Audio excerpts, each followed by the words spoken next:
BJP MLA Raja Singh సంచలన వ్యాఖ్యలు చేశారు. పార్టీలోని కొందరు నేతలు టార్గెట్ గా రాజాసింగ్ లేఖ రాశారు.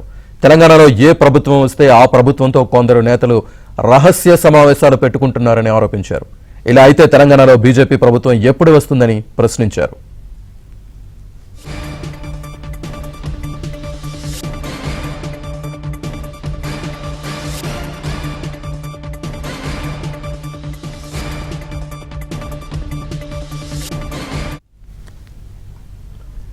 బీజేపీ ఎమ్మెల్యే రాజాసింగ్ సంచలన వ్యాఖ్యలు చేశారు. పార్టీలోని కొందరు నేతలు టార్గెట్ గా రాజాసింగ్ లేఖ రాశారు. తెలంగాణలో ఏ ప్రభుత్వం వస్తే ఆ ప్రభుత్వంతో కొందరు నేతలు రహస్య సమావేశాలు పెట్టుకుంటున్నారని ఆరోపించారు. ఇలా అయితే తెలంగాణలో బీజేపీ ప్రభుత్వం ఎప్పుడు వస్తుందని ప్రశ్నించారు.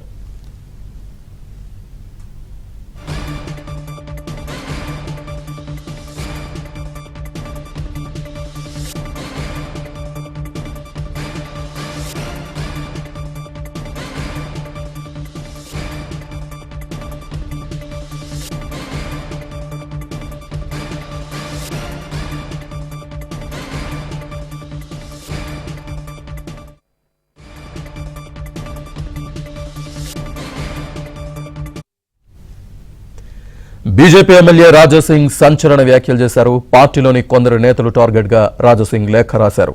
తెలంగాణలో ఏ ప్రభుత్వం వస్తే ఆ ప్రభుత్వంతో కొందరు నేతలు రహస్య సమావేశాలు పెట్టుకుంటున్నారని ఆరోపించారు. ఇలా అయితే తెలంగాణలో బీజేపీ ప్రభుత్వం ఎప్పుడు వస్తుందని ప్రశ్నించారు.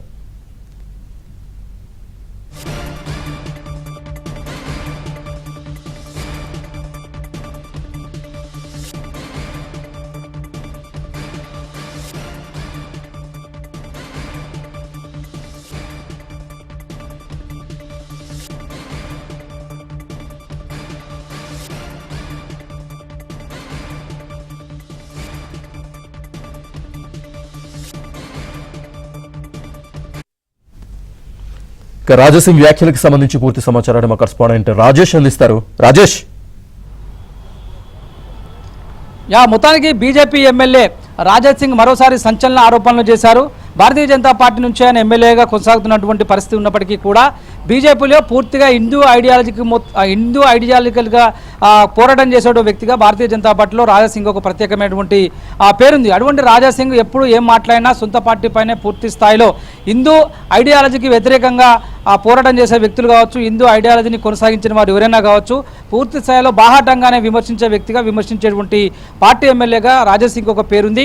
గడిచినసారి భారతీయ జనతా పార్టీలో పూర్తి స్థాయిలో ఒకే సామాజిక వర్గానికి సంబంధించినటువంటి వ్యక్తులు భారతీయ జనతా పార్టీని శాసిస్తున్నారు. పర్టికులర్గా రాష్ట్ర నాయకత్వం అంతా కూడా రెడ్డి సామాజిక వర్గానికి సంబంధించినటువంటి చేతుల్లో ఉందంటూ బాహాటంగానే రిలీజ్ చేశారు. బీజేపీ నేతగా ఐలెడ్డి మహేశ్వర్ రెడ్డి, బీజేపీ రాష్ట్ర అధ్యక్షుని హోదాలో కిషన్ రెడ్డి ఇద్దరు ఒకే సామాజిక వర్గానికి సంబంధించిన వ్యక్తులు ఉన్నట్లుగా ఆయన బాహాటంగానే లేఖ రాశారు. దీనిపైన జాతీయ నాయకత్వం పునరాలోచించి ఎస్సీ, ఎస్టీ, బీసీ మైనార్టీలకు పార్టీలో సముచిత స్థానం ఇస్తే కనుక కాంగ్రెస్ పార్టీకి, బీఆర్ఎస్ పార్టీకి ధీటుగా ఆల్టర్నేటివ్గా ఎదిగేటువంటి అవకాశం ఉంటుందంటూ ఆయన నెల రోజుల కిందట లేఖను విడుదల చేసి సంచలనానికి తెలియపారు. తాజాగా మరోసారి తెలంగాణ రాష్ట్ర ప్రభుత్వము అసెంబ్లీ బడ్జెట్ సమావేశాలు కొనసాగిస్తుండగా కొంతమంది బీజేపీ పార్టీ నుంచి ఎంపీలుగా, ఎమ్మెల్యేగా ఎలక్ట్ అయినటువంటి కొంతమంది నేతలు రహస్యంగా రాష్ట్ర ప్రభుత్వంలోని పెద్దలతో సమావేశం అవుతున్నారు. ఇది భారతీయ జనతా పార్టీకి మంచిది కాదు. రాబోయే రోజుల్లో బీజేపీ తెలంగాణలో అధికారంలోకి రావాలంటే కనుక భారతీయ జనతా పార్టీ రాష్ట్ర నాయకత్వంలో మొదటి నుంచి పేరుకుపోయినటువంటి చాలామంది నేతలు ఉన్నారు. వాళ్ళందరినీ పార్టీ నుంచి బయటకు పంపించి వేయాలి. వాళ్ళంతా కూడా పార్టీ నుంచి బహిష్కరించాలి. దాంతోపాటుగా పార్టీ అంతా కూడా తమ అయ్య జాగిరిగా భావిస్తున్నటువంటి వాళ్ళు బీజేపీలో ఇప్పటికీ చాలా మంది ఉన్నారు. వాళ్ళందరూ కూడా కొన్ని సామాజిక వర్గాలకు సంబంధించినటువంటి వ్యక్తులు అన్నట్లుగా ఆయన కొన్ని ఆరోపణలు చేస్తూ లేఖను రిలీజ్ చేశారు బయటికి. దీనిపైన పెద్ద ఎత్తున రాజకీయ వర్గాల్లో చర్చ మొదలైంది. భారతీయ జనతా పార్టీ నుంచి మొదటి నుంచి కూడా ఒకే సామాజిక వర్గానికి సంబంధించిన వ్యక్తులు ఆ పార్టీని అంతా కూడా లీడ్ చేస్తున్నారు.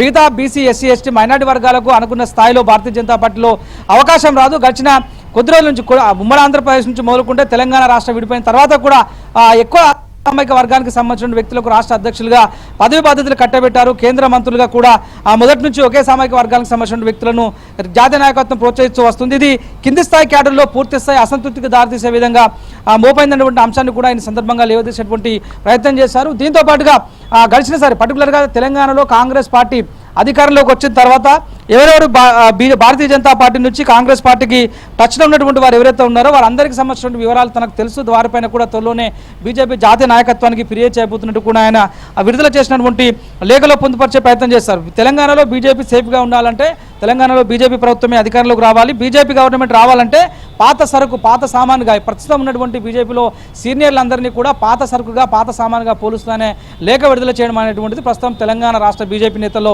ఒక కలవరం అనేటువంటిది మొదలైంది. పర్టికులర్గా దీనిపైన కేంద్ర నాయకత్వం అంతా కూడా పునరాలోచించి నిర్ణయం తీసుకోవాల్సిన అవసరం ఉంది. తెలంగాణలో ఏ గవర్నమెంట్ వస్తే ఆ రాష్ట్ర ప్రభుత్వానికి సంబంధించినటువంటి ముఖ్యమంత్రితో బీజేపీ నుంచినటువంటి ఎంపీలు ఎమ్మెల్యేలు వంటకాగుతున్నారు, స్వప్రయోజనాల కోసం పాటుపడుతున్నటువంటి అంశాన్ని కూడా రాజాసింగ్ విడుదల చేసినటువంటి లేఖలో పొందుపరిచారు. దాంతోపాటుగా కేంద్రం దీనిపైన దృష్టి సారించకపోతే రాబోయే రోజుల్లో తెలంగాణలో భారతీయ జనతా పార్టీ ప్రశ్నార్థకంగా మారేటువంటి అవకాశం కనిపిస్తుంది. రాష్ట్రంలో అధికారంలో ఉన్నటువంటి వ్యక్తులతో అంటకాగుతున్నటువంటి బీజేపీలో ఎంపీలు కావచ్చు, ఎమ్మెల్యేలు కావచ్చు, ఇతర కింది స్థాయి శ్రేణులు ఎవరైనా కానీ అటువంటి వారిని గుర్తించి తక్షణమే పార్టీ నుంచి బహిష్కరించాల్సిన అవసరం ఉందంటూ రాజాసింగ్ చేసినటువంటి కామెంట్స్ ప్రస్తుతం బీజేపీ రాష్ట్ర పార్టీ నేతల్లో ఒక కలవరం అయితే స్టార్ట్ చేసింది. Right Rajesh, thank you.